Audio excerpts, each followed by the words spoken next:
रहे हैं news 24 express. मैं हूं राशि। आइए खबरों की ओर बढ़ेंगे। रोहतास जिले के डेहरी प्रखंड के मकराइन ब्रह्मस्थान मिडिल स्कूल में 18 से 45 वर्ष तक के लोगों को वैक्सीन लगाई गई। इस दौरान लोगों की भारी संख्या में भीड़ देखी गई। स्वास्थ्य विभाग, सामाजिक संगठन, सरकार के द्वारा लोगों को महामारी से बचाव के लिए टीकाकरण, व्यक्तिगत दूरी, मास्क को अनिवार्य बताया गया है, लेकिन इस टीकाकरण केंद्र पर लोग व्यक्तिगत दूरी को ही भूल गए। वहीं प्रशासन की लापरवाही और कमी के कारण प्रशासन भी व्यक्तिगत दूरी का पालन कराने में असक्षम दिखी। इन परिस्थितियों में किसी प्रकार से महामारी पर काबू पाया जाएगा, ये कहना संदेह का विषय है। टीकाकरण के प्रति लोगों में व्याप्त भ्रांतियों को दूर करने के लिए हमारे संवाददाता ने टीका लेने के बाद आराम कमरे में उपस्थित एक शिक्षक से बात की। आइए देखें टीका लेने के बाद उन्होंने क्या कुछ कहा। सर, आप व्यवसाय से क्या है या पेशा से क्या है? पेशा सर एम्प्लॉय नौकरी में है, education department, middle school Gangauli. अच्छा, मिडिल स्कूल गंगौली में है। तो मैं देखा हूँ कि आज आपको वैक्सीनेशन पड़ा है। वैक्सीनेशन लेकर के आपके विचार पर आप क्या प्रभाव पड़ा? वैक्सीनेशन बहुत एक अच्छी चीज़ है।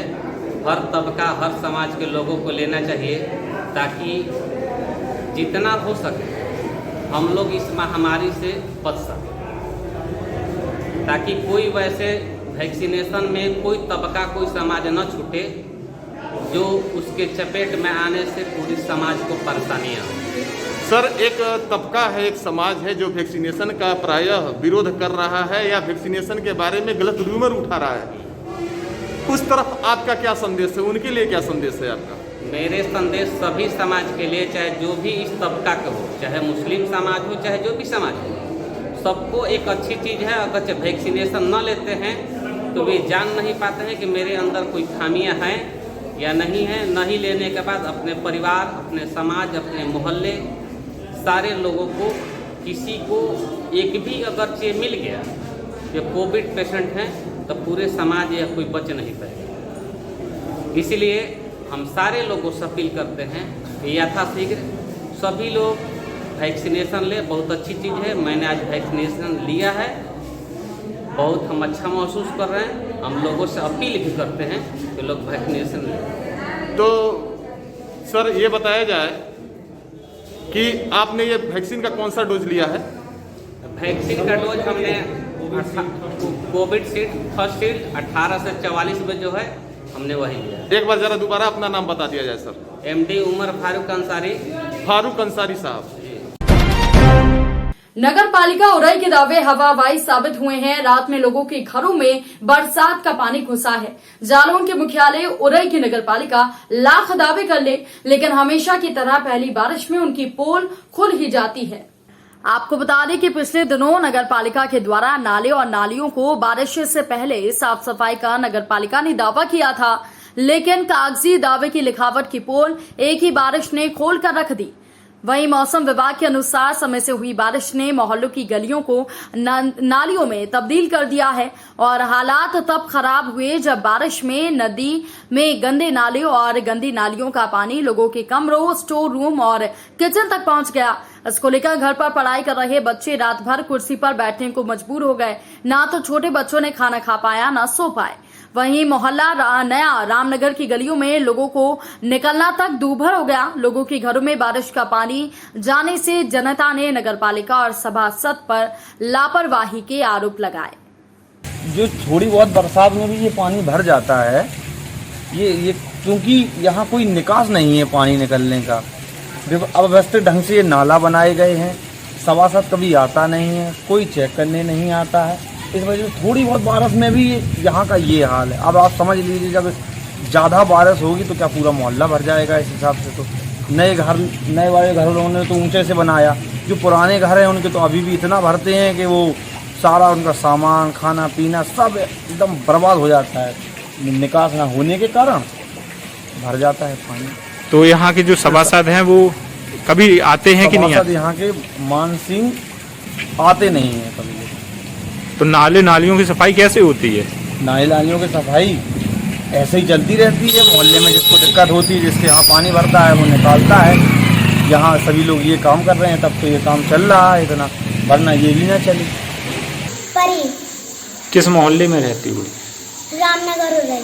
ये पानी कैसे भर गया है? ये पानी बारिश आई तो रोड भर गया है और नाली भी भर गई है, तो हमारा पूरा घर भर गया है। अच्छा, नालों से पानी नहीं निकला है? नहीं, क्यों? क्योंकि कोई सफाई करने नहीं आता था और कीचड़ ही कीचड़ भरा है, तो हमारा पूरा घर भर गया है। कलेक्ट्रेट चौराहा सीधी में दीपक मिश्रा जिलाध्यक्ष NSCI के नेतृत्व में राम मंदिर निर्माण ट्रस्ट के द्वारा जो जमीन खरीदी में घोटाला हुआ, सनातन धर्म की आस्था पर गहरी चोट है। राम भगवान हमारे आराध्य हैं और इस घोटाले के विरोध में भाजपा ट्रस्ट का पुतला दहन किया गया। दीपक मिश्रा ने कहा कि भाजपा सरकार और राम मंदिर ट्रस्ट के द्वारा जनता के द्वारा अपने आराध्य देव भगवान राम लला के मंदिर निर्माण में अपनी आस्था के अनुसार जो दान दिया गया था उसका दुरुपयोग किया जा रहा है। भाजपा ट्रस्ट के द्वारा 18 मार्च को 18.5 करोड़ रुपए में सुल्तान अंसारी और रवि मोहन तिवारी नाम के 2 व्यक्तियों से जमीन खरीदी, लेकिन खास बात यह है कि 5 मिनट पहले ही ये जमीन कुसुम पाठक और हरीश पाठक से 2 करोड़ रुपए में खरीदी गई थी। यानी कि 5 मिनट में ही ये जमीन 16.5 करोड़ रुपए महंगी हो गई। राम भक्तों से मिले दान की ये सीधी लूट है।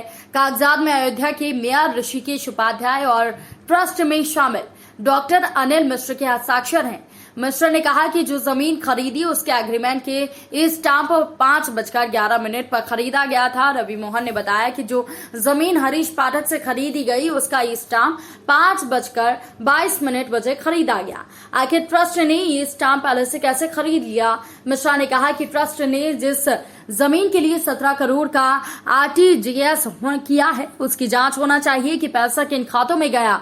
सरकार इसकी जांच ED या CBI से जल्द करवाए और घोटाले में शामिल व्यक्तियों के ऊपर कार्रवाई करे।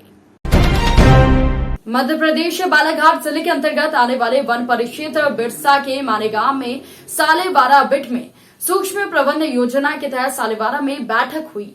इससे ग्रामीणों के द्वारा खुशी की लहर दिखाई दी। वन समिति के द्वारा प्लांटेशन में पौधे लगाए गए थे, जिससे ग्राम वन समिति के द्वारा देखभाल कर पौधा निकाला गया, जिससे आज चट्टे बनाकर गांव में वितरण किया गया। वन परिक्षेत्र अधिकारी शिवमपुरी गोस्वामी ने कहा कि पौधों को अच्छे से अच्छा बनाएं और खुद के उन्हें जलाने के लिए उपयोग ना करें। इस कार्यक्रम में पूर्व विधायक भगत सिंह नेता, भाजपा कार्यकर्ता प्रकाश डहरवाल, विनय ध्रुवे, परिक्षेत्र सहायक ग्रामीण जन के साथ समस्त फॉरेस्ट विभाग का स्टाफ उपस्थित था। माइक्रो प्लान स्कीम के तहत जो है ग्राम वन समिति मानेगांव के द्वारा जो वनोपज का विदोहन किया गया था, तो समिति का प्रस्ताव था कि उनको जो भी विदोहित वनोपज है उसको वितरण कर दिया जाए। तो उसी के तहत आज कार्यक्रम रखा गया और यहाँ जनप्रतिनिधियों के समक्ष उसका वितरण किया गया। जी, ऐसे कितने किसानों को जलाऊ लकड़ी उपलब्ध कराया सर? यहाँ पे 179 बल्लियाँ हैं और कुछ चट्टे हैं, उनका आज वितरण किया गया। जी जी, उसकी पूरी सूची बनाई गई है, उस सूची का जी जी। ऐसे कौन कौन से ग्राम है सर जो आप वन समिति से लकड़ी वितरण किया जा रहा है? अभी तो यही योजना थी जो माइक्रो प्लान स्कीम है जी, उसके तहत जो भी इनके द्वारा वनोपज का विदोहन किया गया था उसी का वितरण किया गया। कितने वर्ष से हो? ये लगभग इसी वर्ष यानी 5 साल से ज्यादा होने लगा जी। चलते हुए। तो अध्यक्ष पद में हो तो आप क्या करवाते हो? बस सर यही है, जंगल का अभी ये हुआ है, लकड़ी वकड़ी वितरण करवाएंगे और ये सब है। ऐसे कि कितने किसानों को मतलब बल्ली उपलब्ध कराए हैं? अब समझ लो, अब गांव में सभी को होगा ना। पूरे गांव को होता है? जी। जहाँ काटे हो वहाँ क्या करोगे? वहाँ काटे हैं, वहाँ चट्टा है, उनको गांव वालों को देना है और ये बल्ली वितरण हो गया। पूरे गांव वालों को चट्टा दिया जाएगा? जी। अच्छा, वहाँ पर और पौधे लगाएंगे? जी, पौधे लगेगा। जांजगीर चांपा में स्वास्थ्य विभाग के द्वारा न्यूमोकोकल कॉन्ट्रेक्ट वैक्सीन का निःशुल्क टीकाकरण कार्यक्रम में शामिल किया गया है। कलेक्टर जितेंद्र कुमार शुक्ला ने आज पुराना जिला अस्पताल में न्यूमोकोकल कॉन्ट्रैक्ट वैक्सीन का प्रथम डोज लगने पर नन्हे बच्चों अनोखी साहू, आशीष और रिष्टि को शुभकामनाएं दी और टीकाकरण कार्यक्रम के प्रचार प्रसार के लिए स्वास्थ्य विभाग के अधिकारियों को निर्देशित किया। कलेक्टर ने आम लोगों से अपील करते हुए कहा कि वो जागरूक होकर अपने बच्चों को ये टीका अवश्य लगवाएं। पीसीवी वैक्सीन लगाने से बच्चों में न्यूमोनिया की बीमारी से बचाव होता है। उन्होंने स्वास्थ्य विभाग के अधिकारियों को लक्ष्य के अनुसार 100% बच्चों को टीकाकरण के निर्देश दिए। सीएमएचओ नियमित टीकाकरण कार्यक्रम के तहत पीसीवी का टीका का प्रथम डोज 8 सप्ताह और दूसरा डोज 14 सप्ताह, तीसरा डोज 9 माह के बच्चों को दिया जाना है। जिला अस्पताल, बीडीएम चांपा, सभी सामुदायिक प्राथमिक स्वास्थ्य केंद्र, उप स्वास्थ्य केंद्र और सिविल डिस्पेंसरी में टीकाकरण शुरू किया गया। उत्तर प्रदेश के बिजनौर जिले में तहसील नगीना के नगीना देहात रायपुर थाना क्षेत्र के ग्राम सुंदरवाली गांव में 28 बीघा जमीन का पट्टा हुआ था। इसका फायदा उठाकर खनन माफियाओं ने 500 बीघा से ज्यादा जमीन पर अवैध खनन कर रहे हैं। अगर गांव का कोई व्यक्ति अपनी जमीन से खनन करने के लिए मना करता है तो उसे कहा जाता है कि तेरे से जो हो कर लेना, साथ ही धमकियां दी जाती हैं, ऐसा किसानों का कहना है। और इसी के चलते अवैध खनन को रोकने के लिए भारतीय किसान यूनियन लोक शक्ति ने आज धरना लगाकर जिलाधिकारी बिजनौर के नाम सदर एसडीएम को ज्ञापन सौंपा और इसके बाद भी अगर कोई कार्रवाई नहीं की जाती तो किसान यूनियन के जिला अध्यक्ष के द्वारा शासन प्रशासन को अवगत करा दिया गया है कि नगीना देहात रायपुर थाना के पास रोड जाम कर धरना किया जाएगा।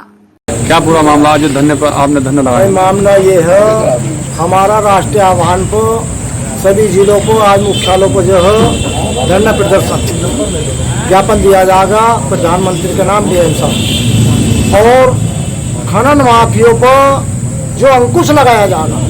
खनन माफिया यदि नहीं मानने के तो रास्ता जाम कर देंगे और फिर वहीं पूरा प्रशासन जाएगा। जिम्मेदारी प्रशासन की होगी, बता दिए, पूरी जिम्मेदारी प्रशासन की होगी, हमारी नहीं होनी। निकलने नहीं देने के, रास्ता जाम कर दे। खनन माफिया तो उजाड़ने उतर गया उधर का क्षेत्र। माफिया को भाजपा इनका माफिया जो है खनन माफिया खनन कर रहे हैं, और भाजपा वाला कोई विधायक मंत्री संतरी कहने को तैयार नहीं है। तो भारतीय किसान यूनियन लोक शक्ति इसमें जो हाथ बढ़ा दिया है। आज ज्ञापन दिया जाएगा डीएम साहब को। ज्ञापन के जरिए यदि नहीं रुकता तो फिर हम धरना देंगे और धरने में जाम लगा दिया जाएगा। उसकी जिम्मेदारी शासन प्रशासन की है। डबरा में पुलिस अधीक्षक ने राहगीरों के साथ अभद्रता का मामला थमने का नाम नहीं ले रहा। शुक्रवार की दरमियानी रात आरक्षक उदय त्रिवेदी ने अशोक शर्मा और उनके बेटे विवेक के साथ गाली गलौज की। पीड़ित मेडिकल स्टोर से दवा लेकर लौट रहा था, तभी शुगर मिल चौराहा पुलिस चौकी के पास पुलिस आरक्षक ने गाली गलौज की। इसका वीडियो सोशल मीडिया पर वायरल हुआ था। आरक्षक ने शुगर मिल चौराहे पर बनी पुलिस चौकी के सामने अशोक शर्मा और उनके बेटे विवेक के साथ गाली गलौज की थी। पुलिस और राहगीरों के अनुसार नशे की हालत में पुलिसकर्मी था।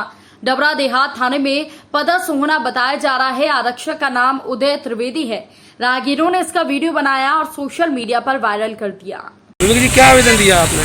आवेदन ये दिया है कि पापा जी के साथ मैं आ रहा था मार्केट से दवा लेके, एक पुलिस वाले थे मिलगिल गेट पे, तो उनने रोका और बदतमीजी से पेशा गाली गलौज की। दवा आए वो भी गिर पड़ी थी नीचे। मुझे बोला गाली गलौज नहीं दो आप, तो बोले कि मैं पुलिस वाला को जानता नहीं है, मैं गाली गलौज अच्छी जल्दी गाली दे रहे थे और दारू पी रखी थी। उनने बोले कि मैं जानता नहीं हूँ, तू नया आया हूँ, मैं क्या थाने में ऐसा कर दूँगा वैसा। मैंने बोला गाली नहीं अंकल, तो उन्होंने डंडा दिया मारपीट की, इस पर कार्रवाई किया। राजगुरु का शराब के जैसे बस सर क्या कार्रवाई? प्रारंभिक रूप में वीडियो मेरे संज्ञान में अभी आपके द्वारा लाया गया है और जितनी मुझे जानकारी है देहात थाने में उदय त्रिवेदी जिला बल से पदस्थ नहीं है। संभवतः एसएएफ कंपनी से ये आरक्षक यहाँ तैनात किया गया है। इस वीडियो के फुटेज में जो भी प्रकरण है उसमें संज्ञान लेकर जो भी साक्ष्य आएंगे उसके आधार पर कार्रवाई की जाएगी। सर फरियादी 2 दिन से लगातार आपके मिलने के लिए चक्कर लगाना, चूँकि आपसे मुलाकात नहीं हो पाई, तो क्या सर आप फरियादी से मिलेंगे? फरियादी स्वतंत्र है, वो कभी भी आके मिल सकती है। जिला गोड्डा प्रखंड ठाकुर गंगटी के अंतर्गत बस्ता स्कूल में कोविड-19 का टीकाकरण 45 साल से ऊपर की उम्र वालों को 11 आदमी को वैक्सीन लगाई गई। इस दौरान सैयद दीदी ने गांव-गांव घूमकर टीका लगाने के लिए लोगों को जागरूक किया। और बीएचओ जेसीपीएल एएनएम प्रियंका कुमारी ने बताया कि 18 साल से ऊपर के युवाओं के लिए कोरोना वैक्सीन उपलब्ध नहीं होने से युवाओं को वैक्सीन नहीं लग पाई। जिला प्रशासन से आग्रह है कि जल्द से जल्द प्रखंड ठाकुर गंगटी को वैक्सीन उपलब्ध कराया जाए। न्यूज़ 24 में आपकी स्वागत है। बताइए कितनी आदमी का वैक्सीन पड़ा है? अभी तक 11 आदमी को पड़ चुका है। और आप अपना नाम बताएंगे? मेरा नाम प्रियंका कुमारी है, कोविड वैक्सीन के लिए आया है। और आपके टीम में कितने लोग आए हैं? जी हमारे साथ है अंशु। बताइए आप अपना। Anshu Sita BHO Haridevi referral hospital से आए हैं। अभी तक 11 लोगों का वैक्सीनेशन हो चुका है। अभी 45 प्लस वालों को पड़ रहा है और 18 वाले अभी वैक्सीन शॉर्ट हो गया है, तो जब तक नहीं आती है तब तक वेट किया जा रहा है। और बहुत स्लो वैक्सीन पड़ रहा है, क्या प्रचार की कमी आई है? प्रचार किया जा रहा है, हमारी टीम हर घर जाके प्रचार कर रहे हैं, लेकिन लोग नहीं आ रहे हैं। उनका जो उनको भ्रम हो रहा है वो भी दूर किया जा रहा है, लेकिन लोग नहीं आ रहे हैं। आप बताइए आप क्या है? मेरा नाम कृष्णा कुमारी, मैं जैसलमेर से सीसी हूँ, बनियाडी क्लस्टर से। अभी तक 29 का जो है ना 11 वैक्सीन पड़ चुका है और हमारे अभी दीदी और भैया अभी जो है ना 6 वेटिंग में है। तो बहुत कम रेशियो से वैक्सीन पड़ रहा है, प्रचार प्रसार में कुछ करना हमारी पूरी टीम लगी हुई है। हमारी सेविका दीदी है, हमारी सैया दीदी है, हमारी बीआरपीएचडी है, जितने भी हमारे शिक्षक लोग भी हैं वो सारे मतलब जो है ना लगे हुए हैं कि कोविड-19 वैक्सीन का जितना मतलब ज़्यादा से ज़्यादा संख्या में हम उन लोगों को जो वैक्सीन करा सकें। थोड़ी गलत मतलब की भ्रांतियाँ हो गई है। पहले जो है ना जो सुई पड़ी हुई थी तो उसमें मतलब कहना है कि हम लोग सुई लिए तो थोड़ा बीमार पड़ गए, तबीयत खराब हो गया, जिसके चलते थोड़ा सा मैंने कमी टीकाकरण में हो रही है। लेकिन अब वो लोग समझ चुके हैं कि जो है ना ये गलत मैंने भ्रांतियाँ थी, हम लोग उनको दूर कर चुके हैं। अब धीरे धीरे टीकाकरण केंद्र पर आ रहे हैं। अभी 18 प्लस का तो सुई है नहीं। अभी हमारे दीदी लोग भी भैया लोग भी आए हुए थे, नहीं रहने के कारण वो लोग बोले कि नहीं आप लोग को जो है ना मैंने 18 प्लस का सुई जो है ना आप 20-21 से शुरू हो जाएगा। ठीक। आपका यहाँ क्या है? आपका नाम? नीलम कुमारी। अच्छा, आपके क्या है? वाइएफ है, हम बनियाडी क्लस्टर से। जी। आप क्या है? आप थोड़ा सा अपना नाम परिचय दें। मेरा नाम कोमल सिंह है, हम क्लस्टर कोऑर्डिनेटर हैं तेजस्वनी परियोजना से। यहाँ पे 45 प्लस को जागरूक करने के लिए आए हुए हैं और उनको बता रहे हैं अच्छे से कि लीजिए इसमें फायदा है, सब बोलते हैं। जामताड़ा सदर थाना क्षेत्र के 7 गांव में 6 जून को एक लावारिस अवस्था में सड़क के किनारे लाश मिली। इसकी पुलिस ने शिनाख्त कर पता लगाया। मृतक व्यक्ति आकाश उर्फ विजय यादव बिहार के बांका जिले के भेलुवा गांव का निवासी निकला। वो कोलकाता में ट्रक चालक का काम करता था। इस व्यक्ति की लाश 10 दिन पहले जामताड़ा में पाई गई थी। मृतकों के परिजनों ने जामताड़ा सदर थाने में पहचान करने की पुष्टि की थी। परिजनों ने इस मामले में मृतक के साथी पर हत्या का आरोप लगाया था। परिजनों का कहना है कि मृतक विजय कुमार यादव कोलकाता में ट्रक चालक था। उसके साथ में रविंद्र कुमार यादव रहता था। कुछ दिन पहले नासिक से सियालदेह प्याज लेकर आया था, तब दोनों साथ में ही थे। इसके बाद परिजनों ने रविंद्र कुमार यादव पर हत्या का आरोप लगाया था। पुलिस ने मामले में जांच शुरू कर दी थी। इसका उद्भेदन आज किया गया है। सदर थाना में एसपी दीपक कुमार सिन्हा ने प्रेस वार्ता कर बताया कि रविंद्र यादव ने कोलकाता से आने के क्रम में जामताड़ा में हत्या की घटना को अंजाम दिया था और उसके बाद लाश को फेंक कर फरार हो गया था। मृतक ड्राइवर विजय का अपने सहयोगी रविंद्र की पत्नी से अवैध संबंध था। इसके कारण रविंद्र ने विजय की हत्या की है। तो मृतक के बारे में जानकारी प्राप्त हुई, उनके मदर फादर को बताया, वो वहाँ से लोगों को बुलाया गया और ये पता चला कि जो मृतक है उसका नाम है आकाश उर्फ विजय यादव, ड्राइवर। और इसके साथ में रविंदर यादव करके है जो उसका साथी था। और इस घटना को अंजाम देने का काम जो है वो रविंदर यादव ने किया। प्रश्न है रीजन क्या? रविंदर यादव जो एक्यूज्ड है इसकी पत्नी के साथ में आकाश का इलिसिट रिलेशन, इस रिलेशन की जानकारी इसको हो गई। इसने प्लान किया, गाड़ी से ये लोग दोनों जा रहे थे और फिर जब गाड़ी बंगाल से आ रही थी तो रास्ते में इसको रॉड है जो मिला, इसको मारने के बाद में 1-2 दिन तक वो गाड़ी नहीं रखा, गाड़ी कहीं पे किनारे में लगा करके रखे रहा और अब लगा कि मतलब स्पिन होगा या कुछ होगा या किसी तरह की बात है, तो वो समय देख करके रास्ते जाने के क्रम में इसको यहाँ पे उतार दिया और गाड़ी को ले जा करके जसीडी कहाँ सामान मिला, कहाँ कैसे किया, ये पूरा बात को बताया भी इसने और उसको हम लोगों ने वेरीफाई भी कराया। कांकेर जिले के छोटे बेटिया क्षेत्र का जहां पर मामला है, जहां पर जाने वाले मुख्य मार्ग माझी कुटनी तक लोक निर्माण विभाग के द्वारा गुणवत्ताहीन सड़क का निर्माण किया गया। स्थानीय लोगों का कहना है कि यहां सड़क कब बनाई गई है किसी को पता भी नहीं चला। हम बात कर रहे हैं पंखाजूर लोक निर्माण विभाग की, जिनके अधीन 2018 में छोटे बेटिया से पीवी 94 जाने वाले मुख्य मार्ग बनाने में सैंक्शन हुआ था। रोड का निर्माण कार्य शुरू कर दिया था, लेकिन घटिया और गुणवत्ताहीन कार्य को देखते हुए ग्रामीण और पत्रकारों ने इसकी शिकायत की थी, जिससे लोक निर्माण विभाग के द्वारा निर्माण कार्य को तत्काल प्रभाव से रोककर सही गुणवत्ता के साथ निर्माण कार्य करने का आश्वासन दिया था। लेकिन आज लगभग 3 साल बीत जाने के बाद भी अचानक चोरी छिपे उसी मिट्टी और रेत वाले रास्ते के ऊपर सीधा डामरीकरण कर दिया गया और गांव वालों को निर्माण कार्य की भनक तक नहीं लगी। आज से 3 दिन पहले बनाए गए रोड की रामा रोड से अलग हो रहा है, जगह जगह गड्ढा हो गया है। गांव वालों का कहना है कि पहली बारिश तक भी ये नहीं टिकेगा और इतना घटिया रोड बनाया गया। घटिया रोड निर्माण की जानकारी जब लोक निर्माण विभाग को दी गई तो वो कोई जानकारी नहीं है ऐसा बताया। आखिर ठेकेदार के द्वारा ऐसे घटिया निर्माण की जांच क्यों नहीं होती और ऐसे ठेकेदारों का लाइसेंस क्यों नहीं कैंसिल किया जाता। ग्रामीणों का कहना है कि अगर इस प्रकार की घटिया और श्रेष्ठ निर्माण के लिए समस्त संलिप्तों पर कार्रवाई हो और निर्माण कार्य फिर से सही ढंग से किया जाए। सड़क का कोई गुणवत्ता नहीं है, जो सड़क जो बनाया है बिना जानकारी के बना के दिए चले गए। यहाँ से ऊपर से रोड तो 10 दिन का हालत नहीं है, नहीं टिकेगा लगता है। डमर कैसे डाला है इसमें? डमर नहीं है, आप देख सकते हैं डमर अपना बुखर रहा है, अभी सुखड़ना चालू है। हाथ से मारने से भी निकल जा रहा है, पैर से मारने से भी निकल जा रहा है। किसने बनाया पता है? ये लगता है PWD डिपार्टमेंट के द्वारा बनाया गया है। तो कहीं शिकायत की इसकी? नहीं, इसके लिए शिकायत नहीं किया है। इस बुलेटिन में फिलहाल के लिए इतना ही। खबरों की अपडेट्स के लिए आप बने रहिए न्यूज़ 24 एक्सप्रेस के साथ। नमस्कार।